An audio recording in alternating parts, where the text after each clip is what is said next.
Sa giduso nga balaod sa Senado nga paubsan ang edad sa criminal liability sa mga menor de edad, managlahi ang reaksyon sa otoridad ug usa ka child rights group sa Davao Region.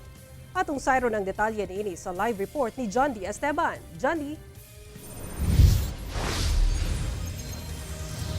Sara, uyon ang kapulisan sa Davao City ug sa Davao del Norte nga paubsan ang edad sa criminal liability sa mga menor de edad nga nalambigit sa mga bugat nga mga krimen. Apan ang usa ka children rights advocacy group supak niini.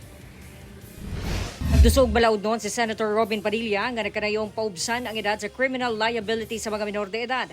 Ilawom sa balaod noon ang mga nag-edad 10 anyos hangtod 17 anyos nga nakahimo og heinous crimes o mga bugat nga mga krimen sama sa murder ug mga drug-related offenses pwede na ikulong. Sa kasamtangang balaod banggod sa Juvenile Justice and Welfare Act o ang Republic Act 10360 nga nagamyenda sa Republic Act 9344, magsugod sa 15 anyos ang criminal liability sa minor nga dunay discernment o kahibalo sa iyahang gihimong sa laod.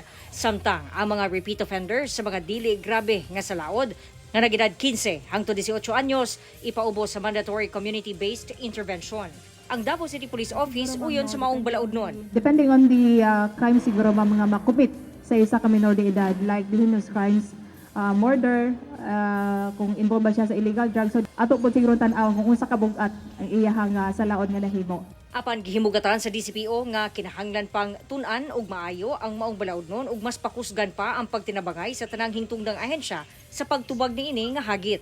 Bisan pa og nakasala na sila, responsibilidad nato nga protektahan sila para guidan sila kaysa kung giingon man biktima po na sila, dili po na sila gusto nga imuon na nila kung sakto ang pagpadako sila mga ginikanan. So ang tuwa na ginamba mura ginatawag nato whole nation approach nga dili lang isa ka agency, isa ka organization ang mag-care. Ang Davao Del Norte Police Provincial Office uyon sab nga paubsan ang edad sa criminal liability kinuhuman sa brutal nga pagpatay sa 19 anyos nga dalaga sa Tagum City nga gikalambigitan sa tulo ka minor de edad. Maybe we can take into consideration especially the heinous crimes like rape involving the respondent is minor, murder, homicide, and robbery.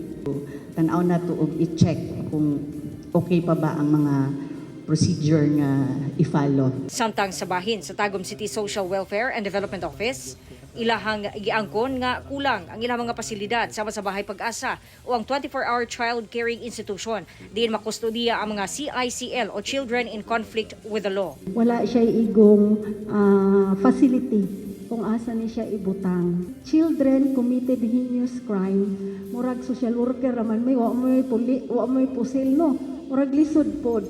Ang amo adri naalang mi sa diversion and intervention program ang aftercare. Kinahanglan jud na appropriate nga facility nga diin haom dito sa ilaha. Kung ibutang lang nato sa mga Bahay Pag-asa, amo ang Boys Care Center, mga petty crimes lang man na siya. Apan supak sa maong lakang ang usa ka child rights advocacy group sa Davao City nga talikala. Babagyod mi nga ipaubos tungod kay dunay tan-awon sa kapasidad sa usa ka bata nga mo ila kung sakto or mali, no? Ang ato lang tan-awon unta senator, i-assess kung sakto ba ang pag-implementa sa balaod nato, no? Doon na ba'y kapasidad ang LGU nga motukod og Bahay Pag-asa kay part man na sa diversion program. Doon na ba'y kapasidad ang mga social workers, doon na ba'y mga psychologists nga mopatuman sa maong mga diversion program. Doon na ba'y allocation. Kasi kung wala tayo basihan nga usbo na to ang balaod.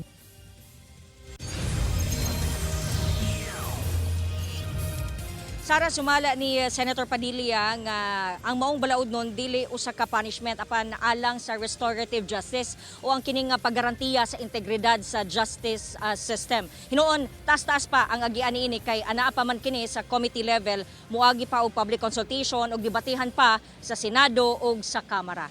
Sara. Okay, daghang salamat, John D. Esteban.